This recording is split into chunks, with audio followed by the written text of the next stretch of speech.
Hey guys, it's Dr. Justin Marcagiani. Welcome to the Beyond Wellness Radio podcast. Feel free and head over to justinhealth.com. We have all of our podcast transcriptions there, as well as video series on different health topics ranging from thyroid, hormones, ketogenic diets, and gluten. While you're there, you can also schedule a consult with myself, Dr. J, and or our colleagues and staff to help dive into any pressing health issues you really want to get to the root cause on. Again, if you enjoy the podcast, feel free and share the information with friends or family, and enjoy the show.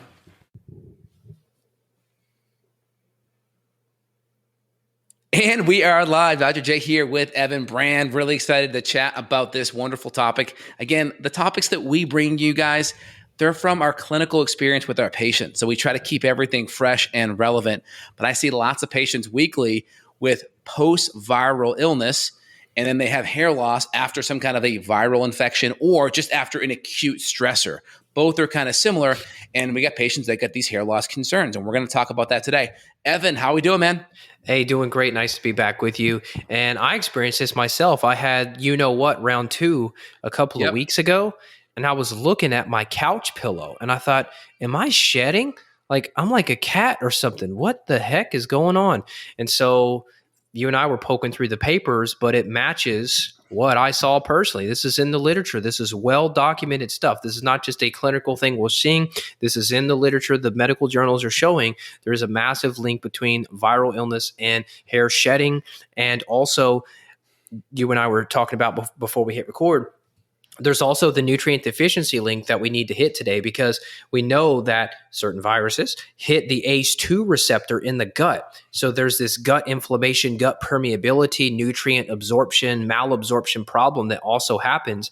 And I think it really just compounds what you already had pre-existing, meaning if you had the stuff you and I chat about regularly, which is bacterial overgrowth and candida and parasites and H. pylori and all these other issues, and then now you get this virus that activates all this inflammatory process in the gut, well, you're at a much bigger risk of having something like a hair loss occurrence.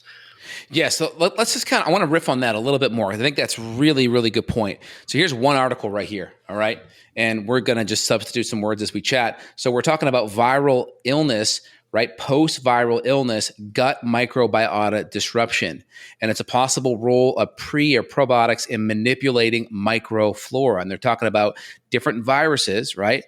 Impacting the microbiome, creating inflammation, creating cytokine release, impacting the microbiome right here, causing a cytokine storm, impacting coagulation, impacting blood flow. And then when you look a little bit deeper in here, it's really impacting the immune system, because 80% of the immune system's in the gut. And then when your immune system is overreactive in the gut, guess how that's going to impact your absorption of proteins, fatty acids, minerals like silica, selenium, biotin, collagen peptides, right? It's going to impact it significantly. And so we do know that there's a microbiome influence, and the microbiome, especially the good bacteria like the bifidobacter and the lactobacillus, play a major role in modulating inflammation and immune function in the gut. So this is really interesting. Yeah, there was some crazy pictures that I don't know if it was in that particular paper or another paper like that, but man, there's women literally going like almost bald post-viral. I mean, this is severe. There's some severe pictures in the literature there. And I believe, and I don't know what you think about this, I believe it's mostly reversible. I don't know if you're going to get back to 100%. I don't even know if I fully got back to 100% because of this thing, but I think you can get pretty damn close. What would you say? Yeah, I think it just depends, right? The more, if your follicle goes 100% dormant, it's harder to bring it back. We'll talk about some strategies that we can do to help bring it back, because I've seen things happen that the literature says it typically can't happen. They say like, hey, you have a shrinkage of certain hair follicles. Once it goes below 50%, you can't get it back. But I've seen the opposite of that. I've seen people that had no hair in certain spots and get the hair back. So we'll talk about different strategies, different nutrients. And in this one here, they're talking about right here, talking about the microbiome, right? Having invaded different gut bacteria, having different bacterial imbalances, and that's essentially being impacted by post-viral illness, I think, because it impacts the immune system. So it makes the bacteria, come through the house, so to speak, without the guards being on patrol in the immune function. Yeah, well, we know it activates the ACE2 receptors too, so that's not good, and that could impact lungs and breathing and sleep and stress. And there's a cortisol component to hair loss. You wanted to make sure we brought up cortisol.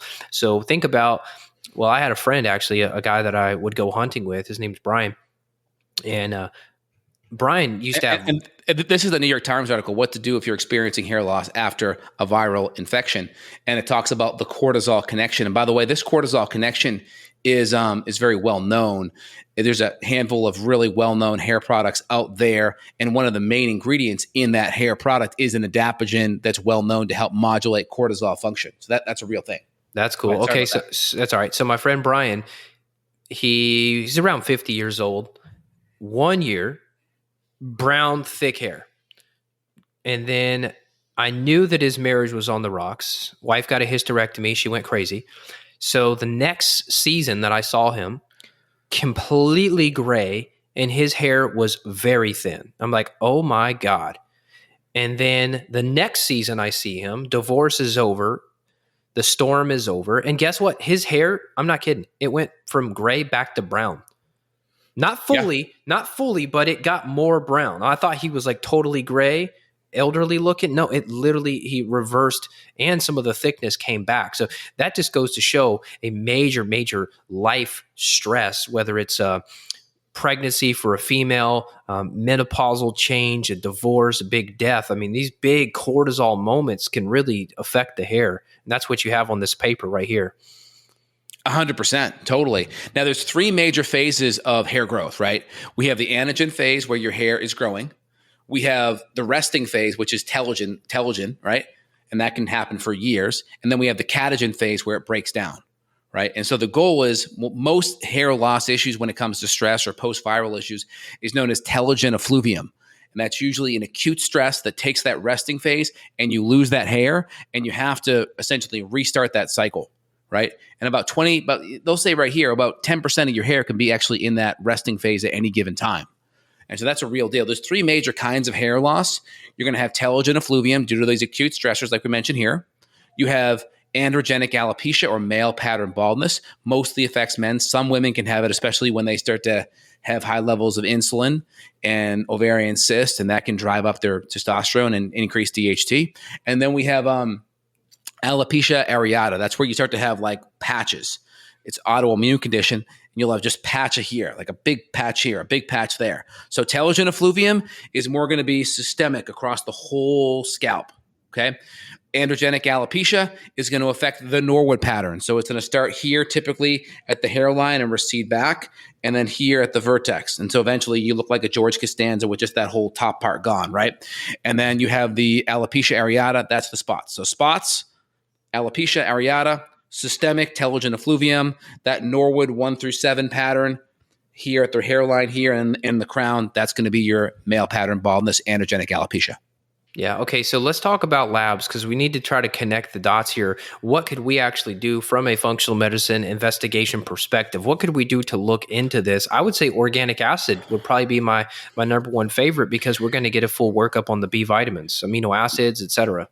Yeah, we know. Let me just pull it up here just so we have it here. So this talks about the role of vitamins and minerals in hair loss. We'll put all these links here in the reference section below, but it talks about certain vitamins like A, B, C, D, E. Your, B6 and folate and zinc and B12 are really important for hair loss.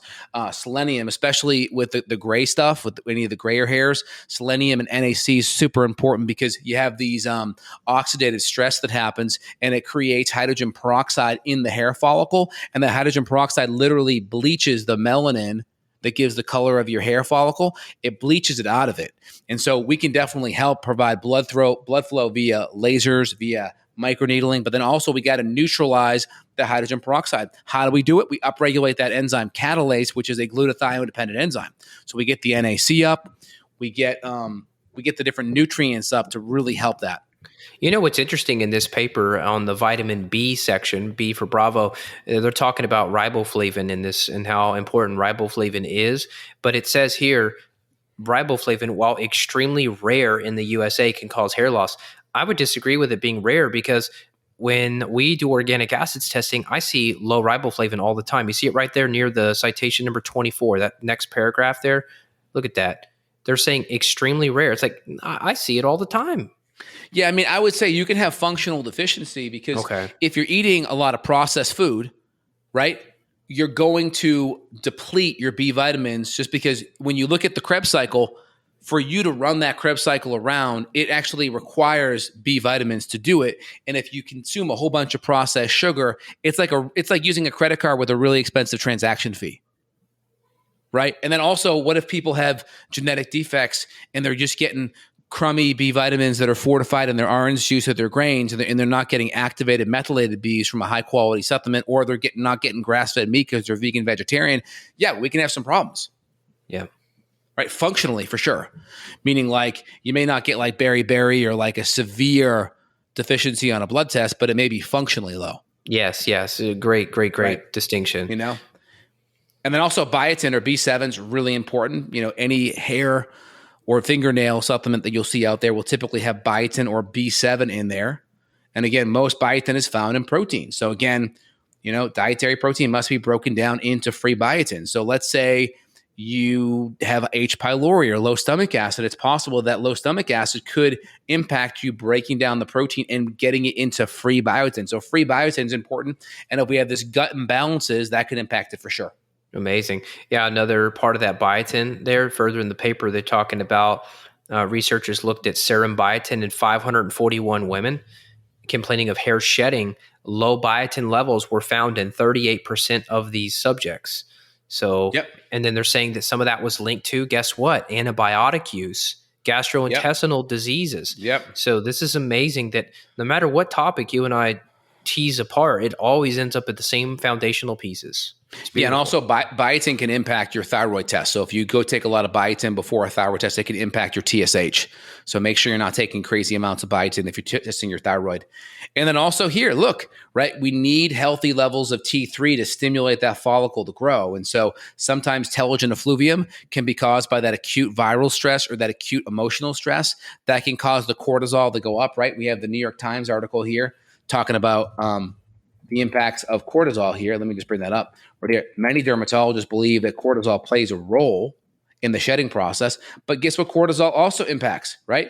It's going to impact reverse T3, and that reverse T3 could bind up the receptor sites that your free T3 binds into, so it can have a metabolic effect. For sure. Well, I remember when I'd first gotten exposed to mold and ticks in the same summer, my reverse T3 was like a 25. It was high. Yes. Yep. So it's very possible just the acute emotional stress, the acute inflammatory issues, that could also be increasing the cortisol, and that could also be impacting reverse T3, which could be functionally lowering your free T3 binding.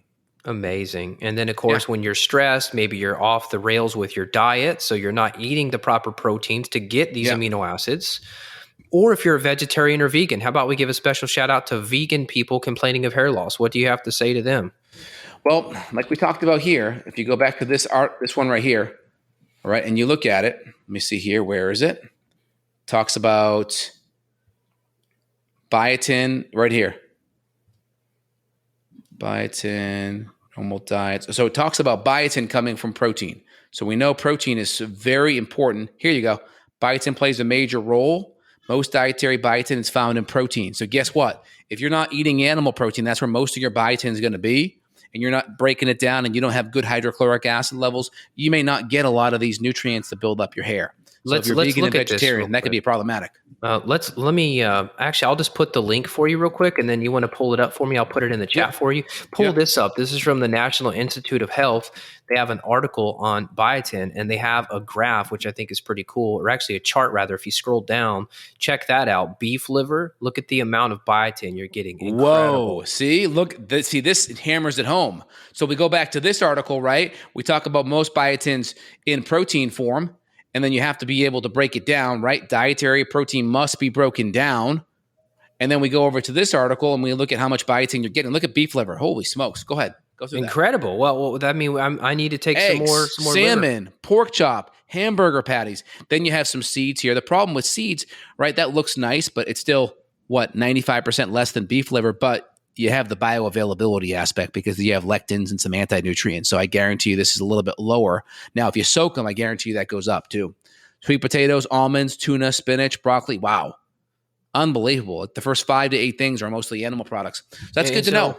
So for folks listening, if they're not seeing the visual here, we're seeing here that according to the NIH, they're rating here a fresh cup of broccoli. You'd have to eat a half a cup, which is probably the most I would eat if I ever ate broccoli. You get zero point 0.4 micrograms. So that's 0.4 micrograms per serving. If you do beef liver per serving, 30. So, I mean, I can't even do the math in my head. That's a lot different. That's huge. It's like 99% less in broccoli, and spinach is 0.5. It's tiny. Yep, absolutely. And then you have the bioavailability aspect. Just because it's there doesn't mean you actually get it. And then I think you're also going to see here, you see it a lot during menopause. Women's estrogen and progesterone levels drop, causing hair to grow more slowly and become thinner. And so guess what? As you get stressed, guess what happens to your progesterone? It's going to crash. It's going to crash because it's going to make cortisol, progesterone and cortisol, right? Let's go look at the hormone cascade here. This is a good one. Let's go pull this one up here. I love it. I love it. Teach us about the steel. What's happening here? So check this one out. All right. So look what's happening. Here's our cholesterol. You see it? Yep. Cholesterol converts to pregnenolone. Pregnenolone can go downstream to progesterone. Guess where progesterone can go, right? So we have the steel here. This is just part of the stress response. Think about it. Why does the body do this, right? Because is the body prioritizing survival in the moment versus your health, productivity, hair, fertility? It's about surviving now. And so it makes sense that the body's going to have hormonal cascades that are going to allocate resources so you can stay alive and deal with whatever that stress is. Remember, this stress to your amygdala or to your brainstem could be you running from a tiger or you having to pay your mortgage and not having enough money. Your brain's in a seat is the same thing. So even you're like, well, it's not make or break it. It's not like I'm running from a tiger. Your brain's not differentiating the two. Yeah, this is the modern world for you, man. You know how many people I'm seeing now just in social media, guys in their 20s losing their hair, and they're posting all these little videos of them putting cream and I don't remember the drugs. What are the drugs that they're using? The minoxidil? Well, you have your minoxidil or your Rogaine, you have your finasteride, those type of things. Yep. And again, those are a little different, right? We're talking about telogen effluvium, which is mainly driven by stress. The male androgenic alopecia, that's more from DHT issues, and then that shrinks the follicle and decreases the blood supply. So this is a little bit different of a mechanism here. Mm-hmm. One's more genetic, but still, if you have even male pattern baldness, but you have deficiencies in some of the nutrients, that can definitely accelerate the hair loss. Yep. Yeah, that's true. Anything else you wanted to highlight with that? Well, people need to be really, really diligent. I mean, and I'm talking to myself as I say this, people need to be diligent about learning how to de-stress. Like, you actively have to pursue de-stressing. I mean, you were telling me about your vacation and how you prioritize fun, but you also prioritize relaxation. And I think so many of us with kids, we feel this constant need to go, go, go, go, go, and we don't downshift. Exactly. That's a problem if we're not downshifting. I 100% agree. And so we got to make it a priority. So what are we going to do here, right? That's the big thing. So I think out of the gate on the functional medicine side, we can get the gut looked at. We can get the adrenals and the stress handling system looked at. We can look at the dopamine, the adrenaline, the neurotransmitters. That's helpful. Depending on what comes back, there's different patterns, okay? We can use adaptogens to modulate the cortisol. We can use rhodiola. We can use ashwagandha. We can do extra magnesium. We can do extra theanine and GABA. We can make sure we're getting to bed on time. Those are good things nutritionally. Anything else you want to hammer there? I love that you brought up GABA. I mean, that's what I'll do. I'll do a chewable GABA at night. That'll really settle down. Passion flower, motherwort. I mean, anything you can do to really settle the nervous system. I will tell you, do you ever just feel like your kids are driving you crazy? I literally can feel my hair almost like I'm electrified. In Ayurvedic medicine, they say that the excess heat leaves the body through the head. So in Ayurvedic medicine, the idea is that the reason people are having thinner hair, balding, is because the excess heat, in a way, is leaving through the head. And I've felt that. I mean, if you're in an intense situation, you can almost feel like your head is buzzing in a way. So I would just say that you really got to try to snap yourself out of fight or flight. It's so easy in the modern world to get triggered. Everyone is like, I don't know if where you live, you notice that, but it seems like everyone is on a hairline trigger. Like, you could cut somebody off and they're super pissed, or something like you don't go with the green light, beep. It's like, everyone's on edge. I don't remember it being like this. Even, 15 years ago, my wife and I first got together, the intensity of society has increased. And what I'm telling you, what I'm getting at is you need to build things into your daily life, supplements. You mentioned before we hit record, like cold bath, cold shower, whatever you can do to de-trigger yourself. I think it's going to be more important as we head into the technological age. 100%. I agree. Now, what are some strategies that we can do? So you mentioned a lot of things from a health standpoint, a stress reduction standpoint. What else can we do to attack the hair? I think topically, we can do some things to help. We can use laser lights. LED laser lights can be super helpful to drive down the inflammation and to help stimulate blood flow. Again, this isn't going to matter if you're not doing the other diet and lifestyle and nutritional things. So we kind of have our hierarchy, right? So everything you already said and we already said is foundational. Now we add things to it. We can make sure we have collagen peptides. We can make sure we supplement biotin. We can use some laser lights that are very helpful, LED laser. There's different grades that are out there. I'll put a link to the one that I'm recommending and using now that I think works really well, that can be super helpful. And 6 to 10 minutes a day, it's going to stimulate the mitochondria, stimulate blood flow, reduce inflammation at the follicle. One of the other things I love is using a microneedling device. I'll put one down below that I like and I do it once a week, and I hit those areas. I'll hit along my front hairline, down the side, the vertex, and that's wonderful because that's going to increase blood flow. It's going to stimulate stem cell production. There's a lot of data on this. Typically, you're going to hit it at the scalp level at 1 to 1.5 millimeters depth, and that's going to help enough to really stimulate. Once a week is going to be great with that. Very helpful. I am seeing a lot of people, once again, this is another like social media thing I've seen, not only these guys in their 20s rubbing all these, drug creams on, but also a bunch of people getting hair transplants.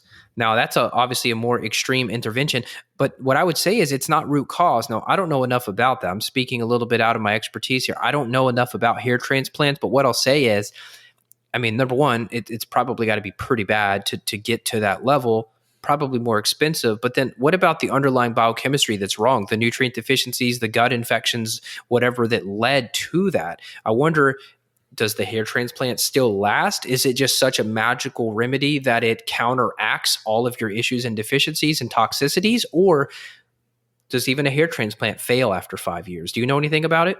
Yeah, so there's different things here, right? So with telogen effluvium, most of this hair loss will come back in 3 to 6 months on its own. And again, telogen effluvium is not going to be impacted by androgens. Androgens are going to typically impact the Norwood 1, which starts here, through 7, which is all the way in the back. Let me just give people a reference of what the Norwood scale looks like, just so when I use the word, people know what I'm talking about here. Okay, here's the Norwood scale, right? So when you start to look at people, you can kind of size them up, okay? So here we go. So Norwood 1 is typically just a little bit right here. And then Norwood 2, it comes back a little bit further right here. And then it comes back a little bit further in 3. And then in 4, you start to see the vertex, the crown start showing up. And then it gets bigger, bigger, and bigger until this whole area is like George Costanza eyes, in case anyone has a Seinfeld as a reference, right? So this whole top part. So like someone like you, Evan, you're probably like a 2. I'm probably like a 2-ish as well. Obviously, people once they start going to a 2 to a 3, they're like, all right, let's just start, working on these areas right in here. Let's start working on the crown with the microneedling once a week. It can't hurt, right? And that you keep a lot of the results. Now, depending on what happens next, if it's influenced by DHT, then you got to look at what else do you want to put on there? Do you want to put on some saw palmetto to reduce the DHT? Do you want to do some copper peptides, which have shown to be helpful? Do you want to start adding a little bit of Rogaine and minoxidil without the propylene glycol? That's shown to be helpful. Again, you'll get some golden handcuffs with some of these, meaning you'll have to keep it up. But the microneedling, it's going to keep no matter what. And with some of these too, with the Rogaine, for instance, there's a lot of data that you're going to get a 400% increase with microneedling and Rogaine than just Rogaine by itself. So you get 4 times the benefit, partly because you create little channels into the scalp area, and it's going to stimulate and work on that scalp tissue to grow better. With Rogaine, that works on the sodium, potassium pumps at the hair follicle level, and originally was a blood pressure medication in the 70s and 80s. So there's some sodium potassium pump thing that's opening and vasodilating and allowing better blood flow and nutrition to get to the scalp. And so if you can use some nutrients as well and really have your diet dialed, then you'll get better results. That's interesting. Okay. And then if you're going to do again, we're talking male pattern baldness here, right? That's different than telogen effluvium. So women listening, if you're like, I just got COVID, I'm shedding, totally different for you. But you can still do the microneedling. I think that's helpful. You can still do the laser, a good laser cap that's high quality, that has actual lasers, not LED lights. Because that's going to stimulate the blood flow, and that's going to reduce the inflammation from all the cytokines. So I think that's still going to help you. Just, we got to differentiate people having male pattern stuff and this post-viral stuff at the same time. Sure. Yeah. And in the vitamin mineral paper, I mean, there's discussion about vitamin C, vitamin E, basically just other antioxidants, right? So I really think that's where like a good professional multi is going to hopefully cover your bases. Now, digestive enzymes in a roundabout way, that may be helping, because now you're increasing the breakdown of your food, fixing the gut bugs. So I still think a stool test would be warranted if you have this issue. Why not? Take a look, see what's there, see what infection may be robbing you of your hair, of your nails, your skin, right? I mean, there's a reason these hair, skin, nail issues all happen generally at the same time. Yeah. Now, what I personally like is I like using NAC for hair loss as well, right? NAC, there's studies on it showing it up against Rogaine minoxidil, and it's done better. And also, guess what NAC also does? It has a benefit of lowering viral load. And guess what? NAC also builds up that catalase enzyme that's glutathione dependent and can help with the graying from the hair follicle from the hydrogen peroxide. So I like adding in 2 grams of NAC a day. Some of the studies show 1,800 milligrams. So I like putting the NAC in there, combine it with some microneedling, make sure you have good biotin and good collagen peptides. And then, from telogen effluvium standpoint, work on the stress reduction. Maybe add in some reishi mushroom to help with the immune system. And the triterpenes in there actually lower the viral load. Add the NAC, that helps with the viral load. Make sure your vitamin D is good. Make sure you're getting the microneedling, or do a laser cap as well. I'll recommend some of the brands down in the description down the road here. Questions on that? Anything you want to highlight there? I think it's good. And if people need help, we can walk you through this. Now, no, I can't do a hair transplant. Dr. J don't do hair transplants, but one thing, please. So with hair transplant, right? Telogen effluvium, it's going to grow back. Don't worry about that. It's going to come back. The people that need to worry about hair transplants will be the guys with the androgenic alopecia. Here's the deal. Guys, you don't want to get hair transplants in your 20s. You need to save that hair. Right? You'll probably need 1,500 to 2,000 hair follicles per transplant. So ideally, you may only get 2 to 3 in your life. So you want to save this as far as you can go. Some people are genetically programmed to have hair loss sooner than others. So you really have to be on top of it with the stress, with the nutrients. But the first line thing you should be adding in is microneedling. That should be the first thing you add in. And then you can start topically adding things in to help with, if DHT is a problem, start with saw palmetto topical, or if you need, get a topical low-dose finasteride if you need. Most finasteride side effects happen due to systemic levels. If you go locally at a very low dose, you can start to starve that. So again, you want to push those hair transplants into the 30s and 40s, not in the 20s, ideally. It's become trendy, though. That's the weird thing.